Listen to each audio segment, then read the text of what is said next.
Welcome to our program on Kardec Radio.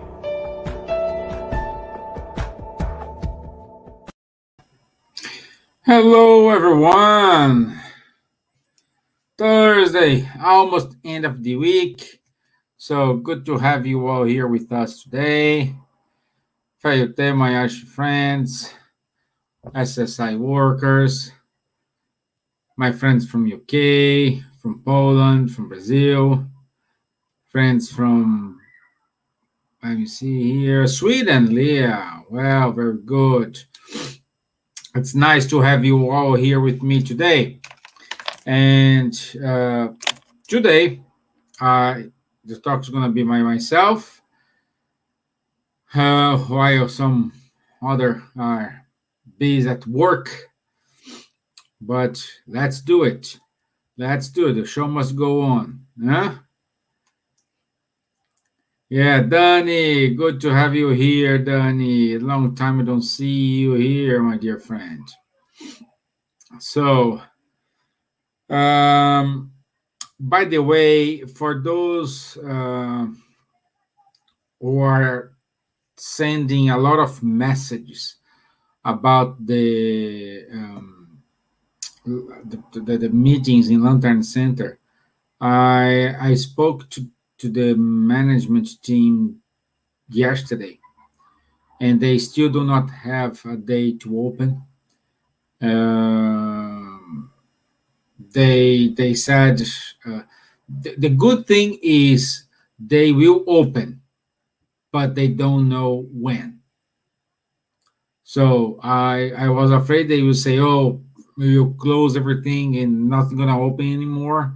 So with this, we needed to looking for another premise or another place. But anyway, it is what it is.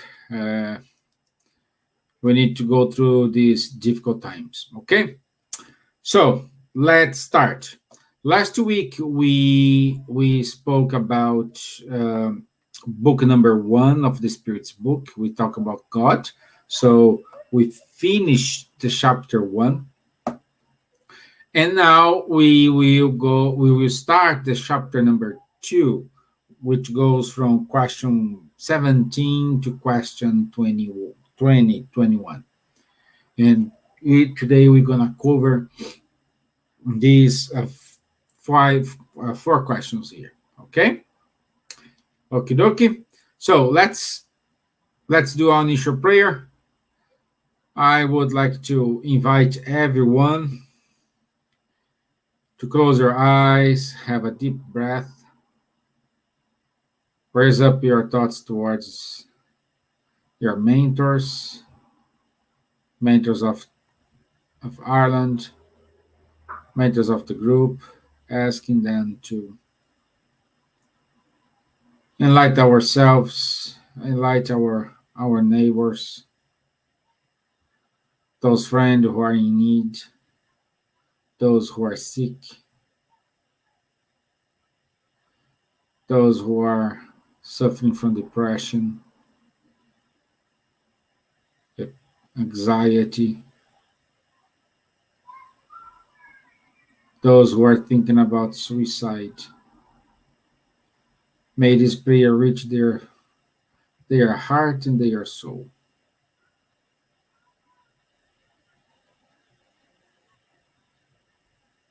And they start to think that the life is worth it.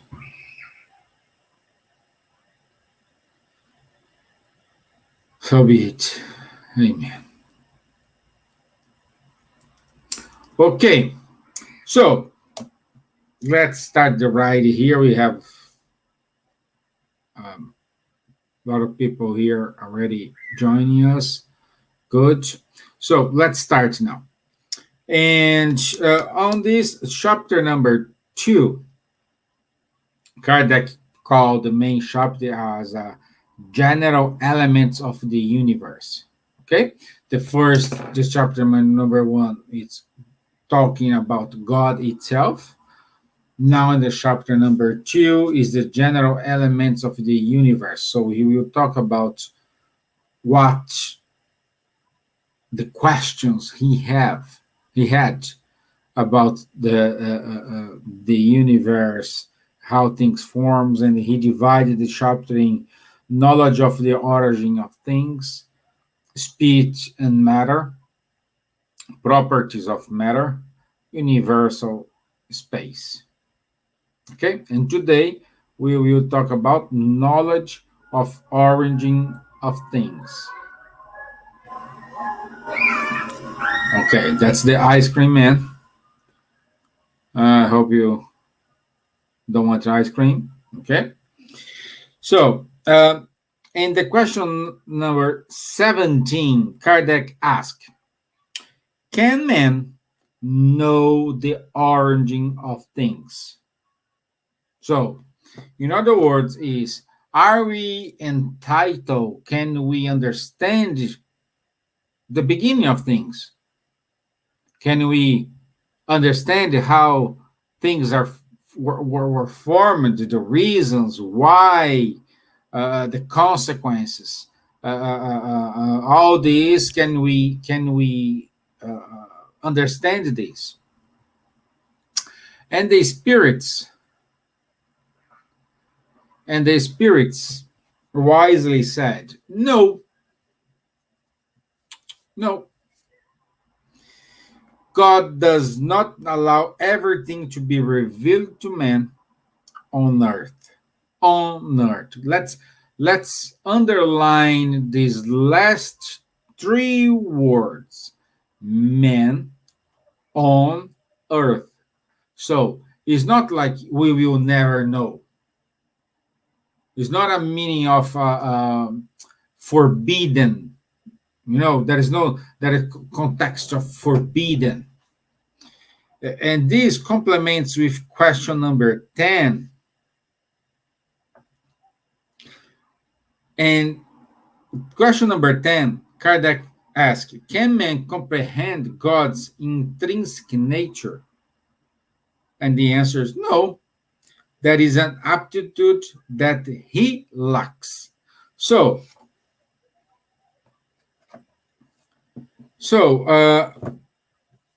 we needed to understand that we will know the origin of things. We will understand it, how it works. All these, we will see any further, all these secrets of the nature, all this. It's secrets because we didn't acquire the knowledge to understand it. Because, or even though because we will explain something to a baby. Like, it's the same thing when you give your master what's the name? I forgot. When you do a master and you have to do the working, and you give it to kids of like 7 years old to read. They will read, but they will not understand what meaning. If you say, what's the point here? He will say, I don't know. Same thing for us. We don't have thesis. Thank you, Danny. Yeah. When you give your thesis to a kid of 7 years old to read, they will read, but they will not comprehend. They will not fully understand the point and all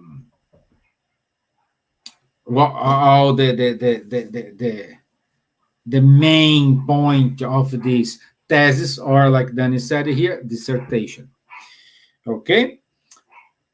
So, and this is what we have on this question here. And hello to Ayala Oliveira. Good to have you here with us as well, Ayala. Thank you very much. Thank you. So keep going here. Will man ever penetrate the mystery of things that are now hidden from him? So the answer is the veil is lifted as he perfects himself. So the veil is like something in your face, and this is going to be revealed at the moment in when you get ready. Let's say this, you will get ready, and as you can see on question 11, it's when his spirit is no longer clouded by matter, and by perfecting himself, he has brought himself closer to God. Then he will see and understand him. Okay, so this is what we have in relation. Okay, when we will understand, when we will comprehend. Okay, there is many things we need to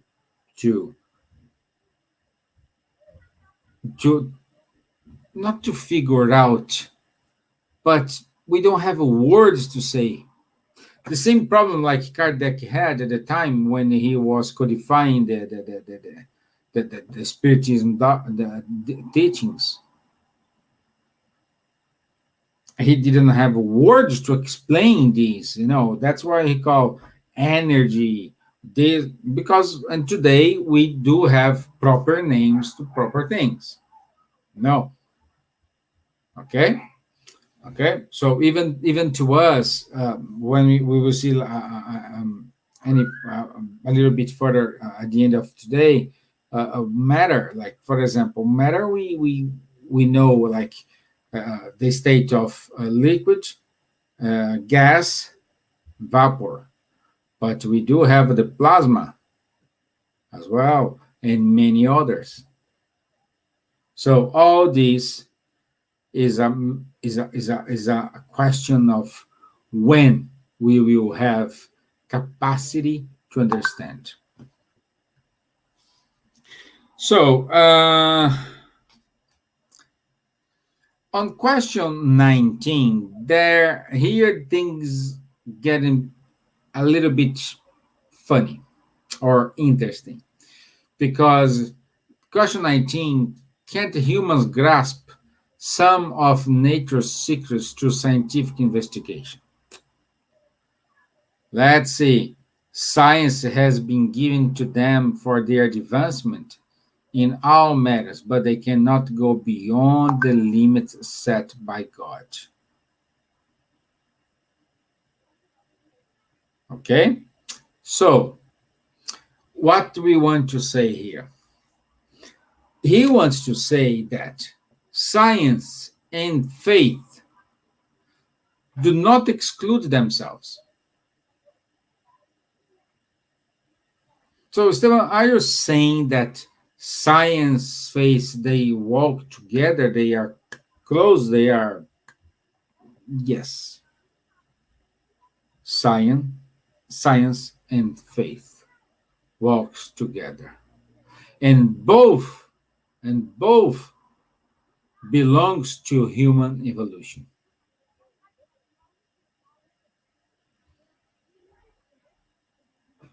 How it is.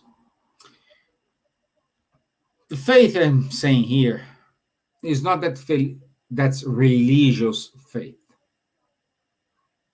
There is not this context of a religious faith. The faith we are talking here is about knowledge, findings, feelings. It's more feelings. You know when you are sure you're gonna do it something. I know. You get it.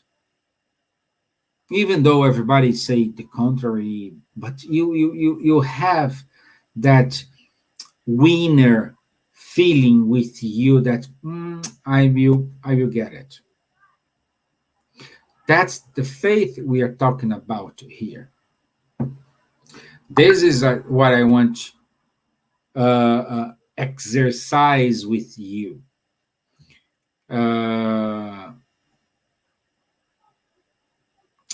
because we needed to understand that, unfortunately, we mix faith with religion, and unfortunately, this is not correct. Forget about this religious faith and consider only the faith you have in terms of feelings. And I like one of the definitions given by Emmanuel on the book The Consoler. The book The Consoler. And is on question 354, in which he defines what it is faith. And he says, faith, to have faith, is to keep in the heart the luminous certainty in God, the certainty that went beyond the realm of religious belief, making the heart rest in an energy constant of divine realization of the personality. Achieving faith is reaching the possibility of no longer say, I believe, but affirm, I know. With all the values of reason touched by the light of feeling. We just saw recently the Olympic Games. Now we have the Paralympic Games, and the athletes, they have to have faith. Years working, training, exhausting, probably is defining seconds. Someone lose or win a medal in seconds.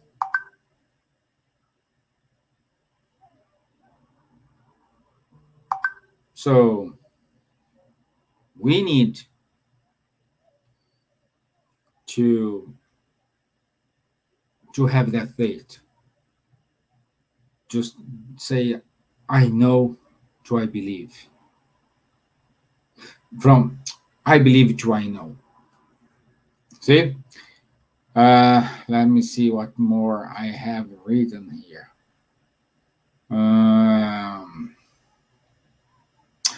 In other words,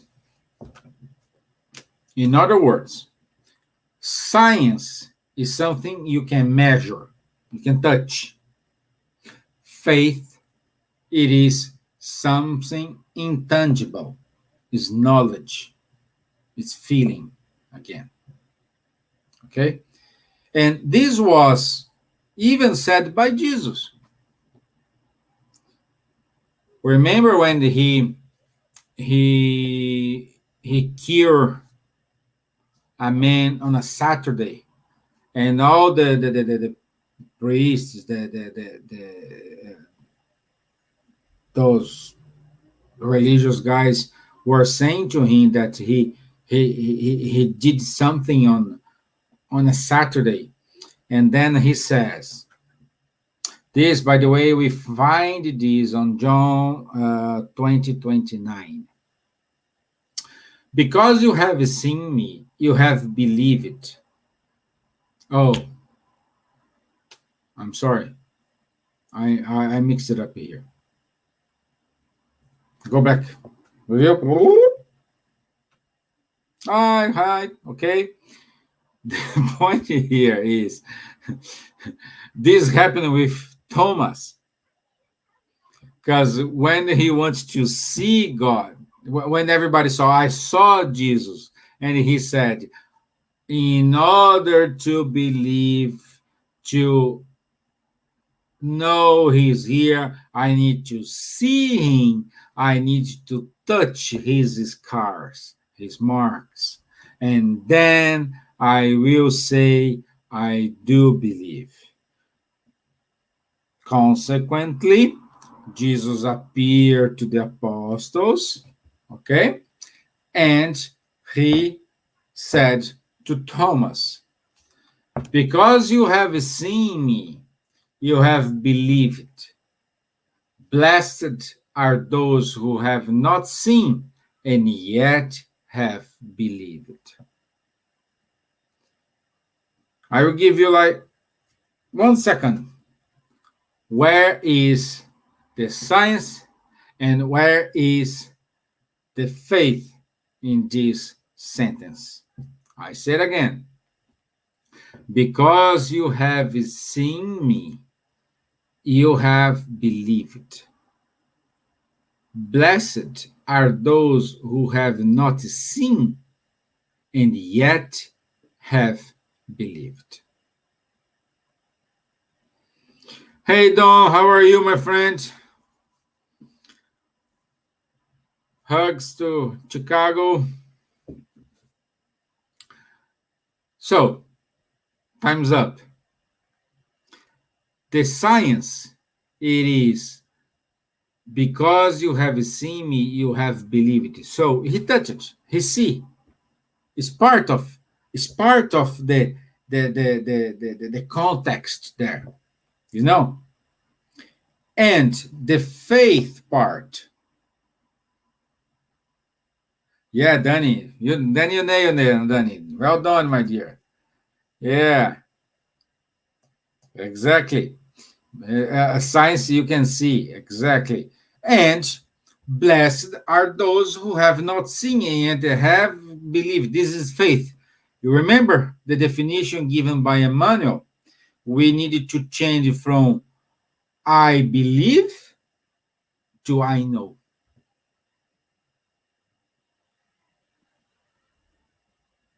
And this walk hand by hand.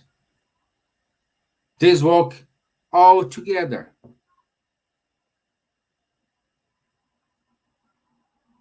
Have you thought about it? Have you grasped this this this understand, not this understand, you know, like this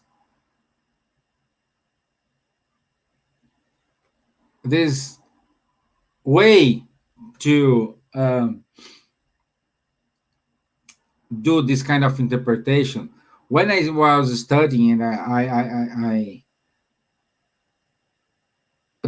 the books, the talks I saw, I said, wow, it's amazing. Because unfortunately, and not it's not unfortunately, it's the consequences, you know, through the history, we connect faith with religion. And we are not saying here, forget the religion part. I want you to have your faith in yourself, faith in the work you are doing, faith in the dissertation you are doing, faith in your creed. It's just faith. Let me see what Robbie said here. Science, philosophy, and religion give us the best opportunity for understanding how amazing and beautiful this process that we are all part of. Wise words, my friend. Wise words. This is exactly this. Know the truth will set you free. So, this is reasonable faith, which Kardec invites everyone to apply for themselves. Reason of faith is understanding, is go further. At certain point, we need to exercise our faith, not because it's forbidden. It's because we don't have knowledge, we don't have capacity to understand. That's why here in the answer, the end of the answer, the question 19, the Spirit said, but they cannot go beyond the limits set by God. Which limits this? It's not a forbidden. It's just because, hey, you only go up to here. Beyond that point, you cannot go anymore. Like when a motorway, they set the speed limit, is because of safer reasons. If you exceed that speed limit, it means you will put yourself and the others in a dangerous position because you cannot control your car. You may have like slippery points. Something gonna happen that the road do not accept a speed that level. So a lot of things is for safety reasons. That's why. And the same limits here God gave to us. If we humans imperfect are giving limits to certain things, such as I said today, just now, that a speed limit in a road, he gave us limits as well. And we go beyond these limits, we are putting our feet in unknown.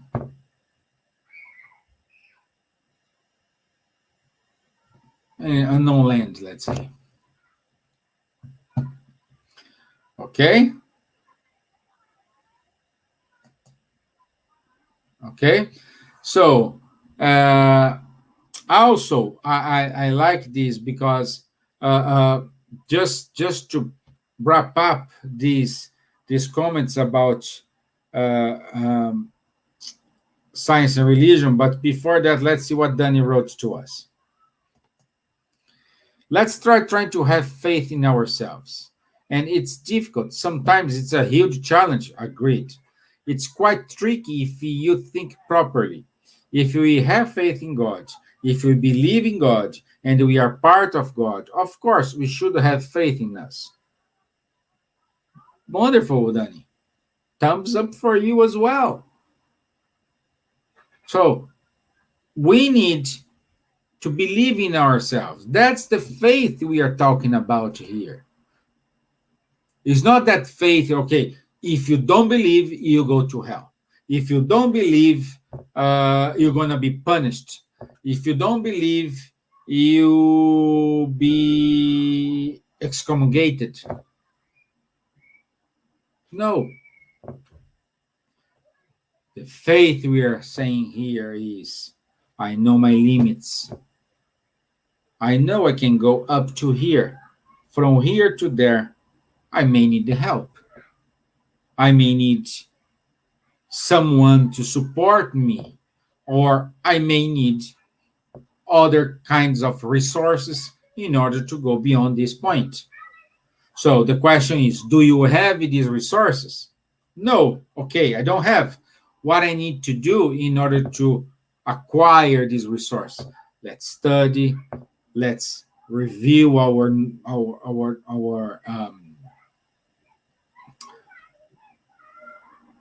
concepts, and then we will go beyond that point. And what I'm saying on the Gospel according to Spiritism, chapter 1, Kardec, he make a treaty of science and religion. And let's see what he wrote, just the first 3 lines here, because it's amazing. Science and religion are the 2 levers of human intelligence. One revealing the laws of the material world, the other revealing those of the moral world. Nevertheless, seeing that these laws have the same principle, which is God, they cannot contradict themselves. It's what you said here, Danny, in the last sentence you said. I put it here.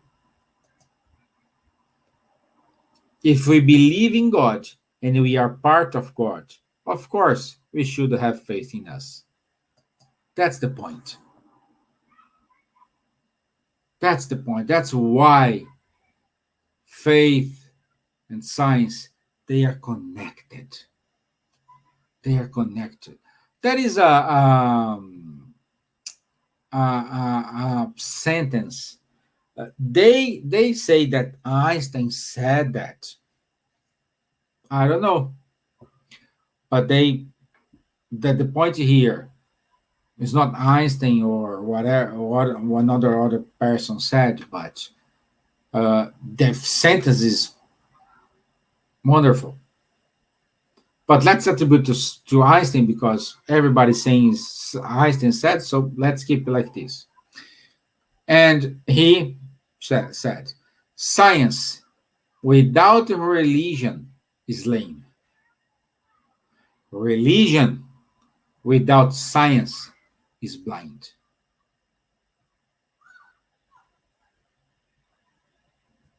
Simple like that. Simple like that. And we complicated a lot.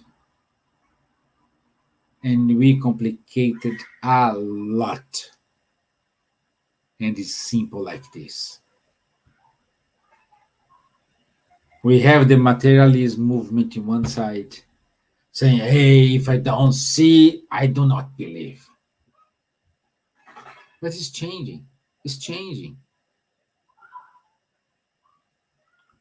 You know, at the beginning, it was the Big Bang theory.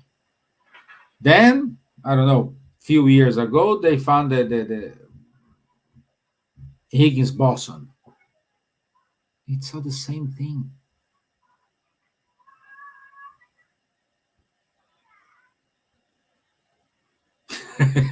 I like what you say here, Danny. And then it complements. And when religion is blind, is dangerous. Yes. Where is the reason of faith here? Where is? That's what I want to exercise here with you. It is this reason of faith.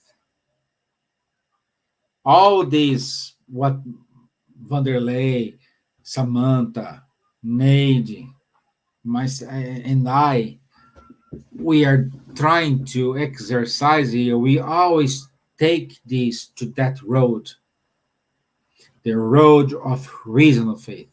Let's discuss, let's investigate, let's understand this without any judgments or preconcepts.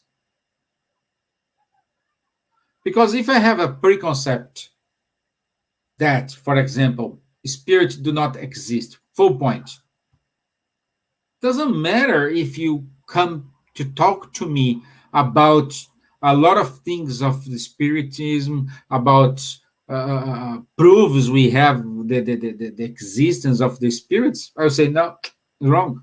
I am not open to receive your arguments and question my arguments, and this questioning will lead me to change my mind or not. I am already closed and say, full stop. Spirits do not exist. Full stop.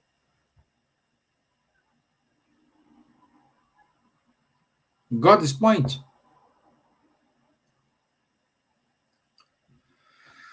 Okay, let's keep going here. Let's keep going here.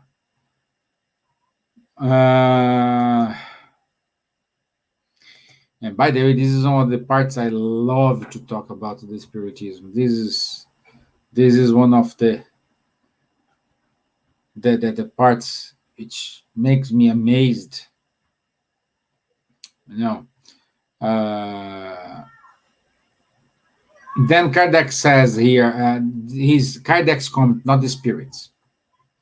The more humans are allowed to grasp such mysteries, the more they should admire the power and the wisdom of the Creator. However, whether through pride or through weakness, their own minds often render them victims of illusion, and they pile theory upon theory. What I said, the pride. If I have my pride and say spirits do not exist, full stop. Doesn't matter what you're going to say to me. Okay? On question 20,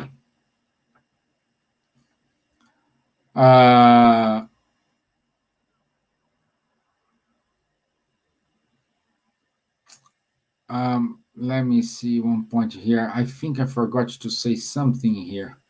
Let me see where I put this. The creation.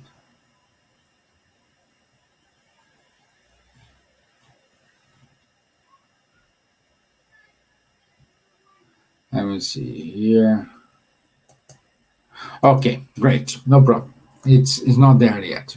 My thought was just ahead of my mouth. But anyway, question 20. Outside the realm of scientific investigation, can humans receive communications of a higher order regarding matters that go beyond the scope of their senses?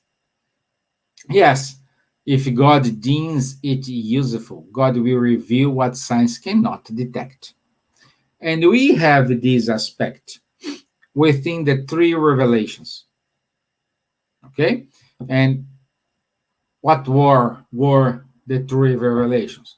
Moses, Jesus, and Spiritism. So with Moses, I always had a problem with these things about Spiritism. Oh, but why Spiritism saying is a revelation? Oh, come on. I always had this problem until I stopped it. I removed this pride. I removed this barrier I have created in front of me, and I studied. And now I understand my way. This convinced me. These arguments changed my viewpoint, and I hope you understand. And if you agree or if you don't agree, please feel free to say, and let's study together. Moses brought to us the idea of one God. Okay? And this God do have laws. That's what he said. It was different from the Lord, the Abraham's Lord since then. Okay? What he said, what Moses said, okay, hey guys, we do have one God, and this God has a set of laws. Okay? Within the time, we have Jesus. And Jesus starts to tell us that God, with his laws, is an unchangeable law which applies here and after life. Here, Jesus always said in his dialogues, he always said, oh, this life or other life, this life, another life, this life, another life. He always said this.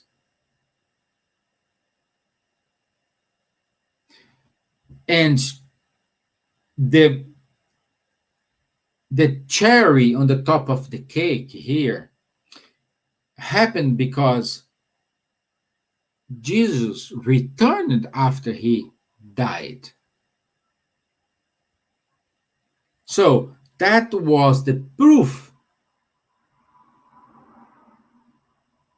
that we do have a life after death. However, he didn't give much details about what is this life after death. He just said, oh, we do have a life after die. We don't die. And he showed his spirit, he materialized himself to prove, to ratify what he said for all the years he was spreading the gospel. Okay? So that's the second revelation. What the Spiritism is? The Spiritism explains how is the interaction between these two words. Which words? Material world and the spiritual world. The Spiritism just came to explain to us how is this interaction, how it works. Low points, high points, what I need to do, what I don't need to do, how those apply, how those laws that are God's law apply to us, how we go against it, why we suffer, why we have problems. So all this, it's explained by the Spiritism. When I start to think in this way, I accept that Spiritism, it is the third revelation. I hope what I just said now makes sense for you. I'm totally open to discuss this. Let's talk about and put your comments. Feel free to do it. Okay? But for me, it makes sense. In my limitation here, it makes sense. Okay? Happy days? So, let's go to our last question today. Is matter eternal like God, or was it created at some specific time in the past? And the Spirit says, only God knows. Full stop. However, he says, God, the very personification of love and charity, has never been inactive. So, calm down, have a deep breath, and let's think about it. He has never been inactive.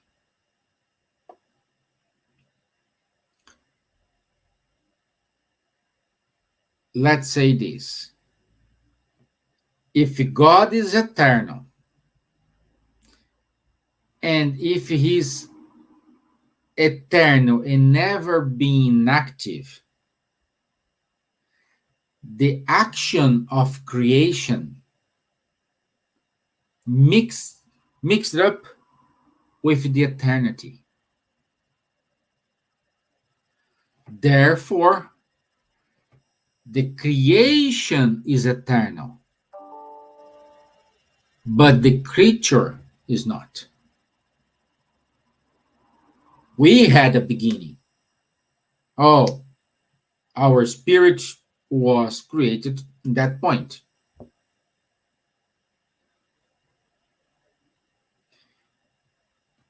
But we do not have an ending. So I'm not saying it's eternal, it's infinity.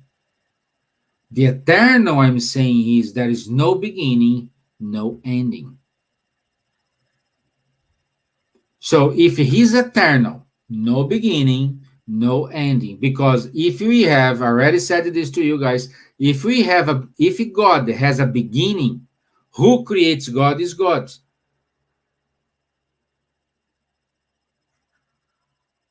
Oh, but someone has to be created. Unfortunately, we do not have capacity to understand it. But what we need to understand is whoever creates God is God. Huh? Makes sense to you?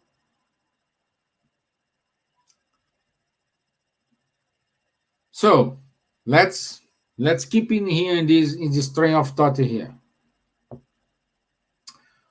Also, on if he is not idle and is eternal, another consequence, the creation is eternal. Woo! Thank you. You saved me, Danny. You said makes sense. Makes sense. Yes. Perhaps you need to work more about it, but take this train of thought here. Get these and let's try to understand. And then comes the here that passage. I said it before, but now is the right time to say it. This is on John 5:17. That's the time when Jesus healed a person on a Saturday. And the religious guys, the priests, that time complained to him, say, "Oh, you work on Saturday. This is go completely against the law." And Jesus said, "My Father is always at his work to this very day, and I too am working."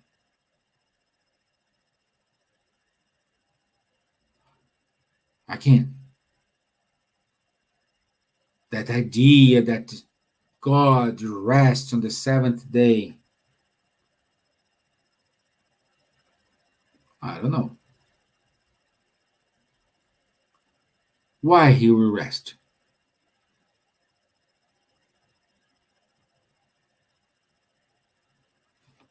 This is a kind of analogy. We need to go to that time and understand why he put that words. It's not the rest. Oh, take a picture in the beach. No, make a selfie. Hey, I'm here. It's not that kind of rest.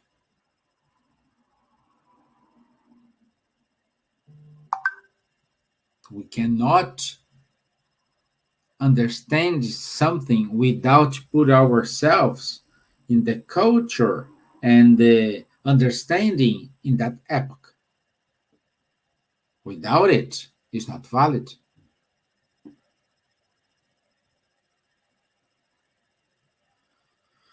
But he never ceases creating. And then we can find a lot of consequence. For example, on question 80 of the Spirit's book, let's find out question 80 here. I have the book, so it's easy. 80. Is the creation of spirits constant, or did it only take place at the beginning of time? It is constant. That is to say, God has never ceased creating. Let's go now to question 943 of the Spirit's book. 943.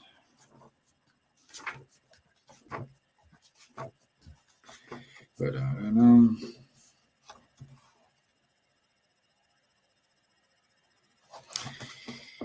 What is the cause of the weariness of life which takes hold of certain individuals without any apparent reason?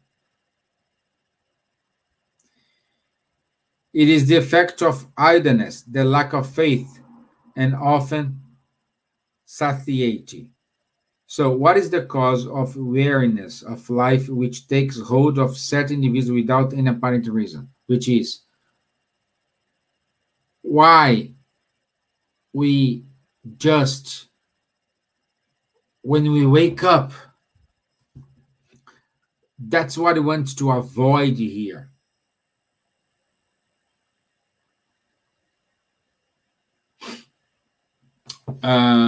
Let's see what Danny brought to us.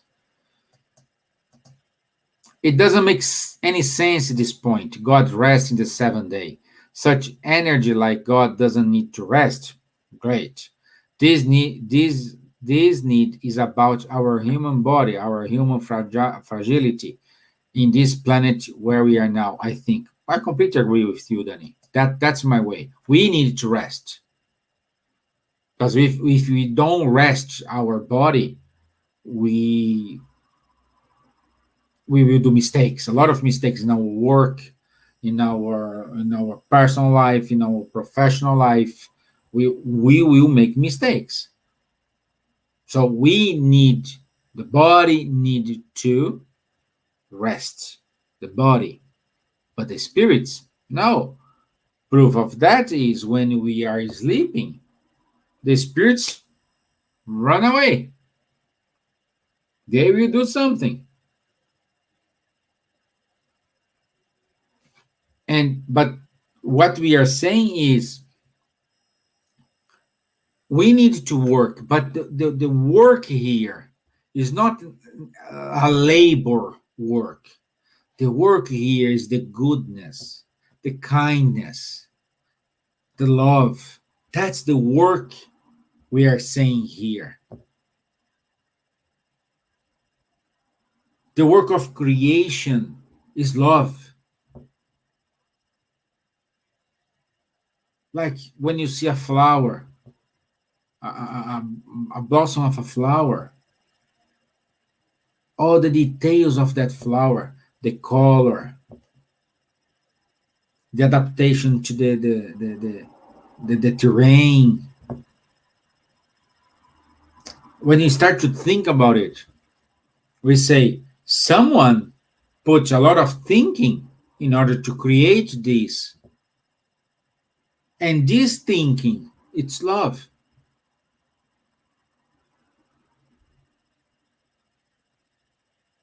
This is love.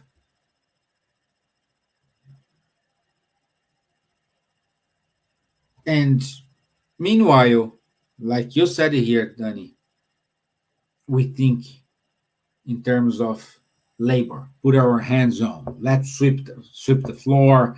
Let's build a castle or whatever. We think about it. But the work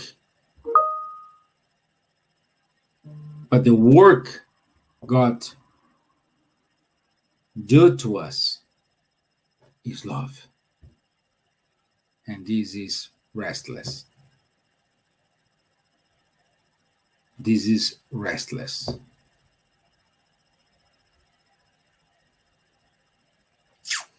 Got the point?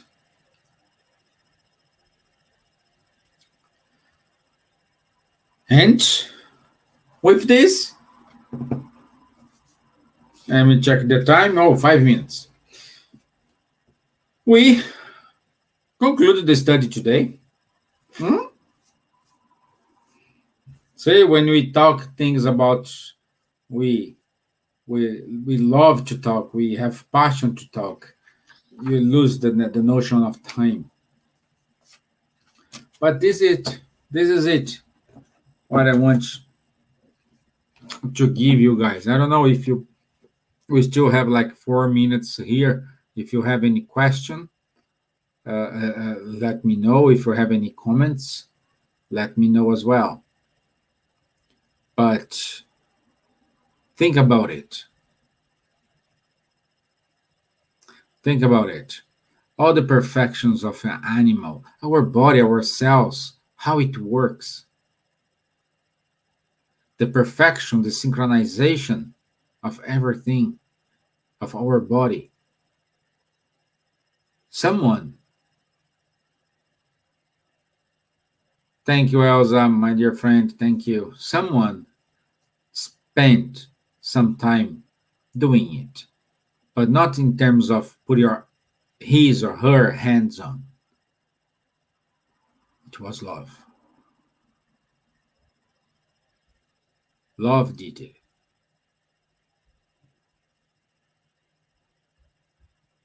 Well, safe journey home, Elsa. Safe journey. Okay. So, no questions. I hope you're okay, guys. I hope I didn't confuse you. So, let's do our final prayer. I have no questions here, so let's do our final prayer.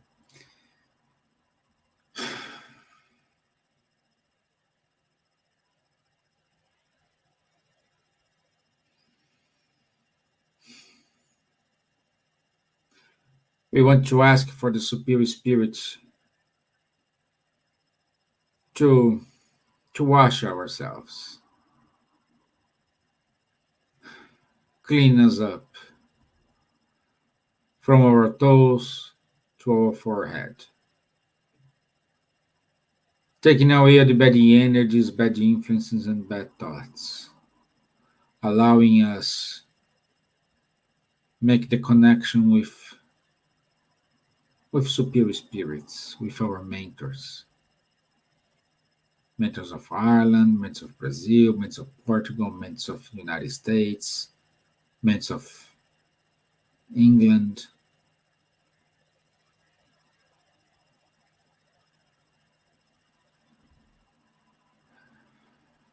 In order to allow us to understand this love, to understand this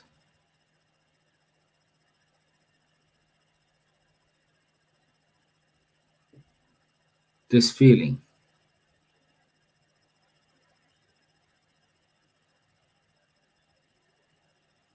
and make this feeling reach out those brothers who are in need.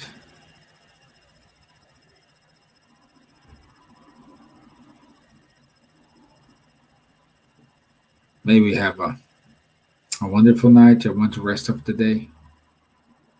So be it. Amen.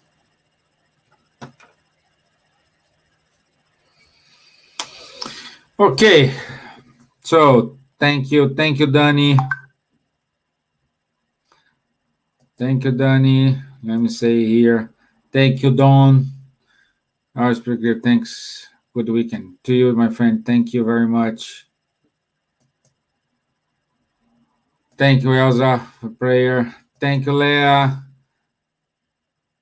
Thank you for your comments. Thank you. We'll see you.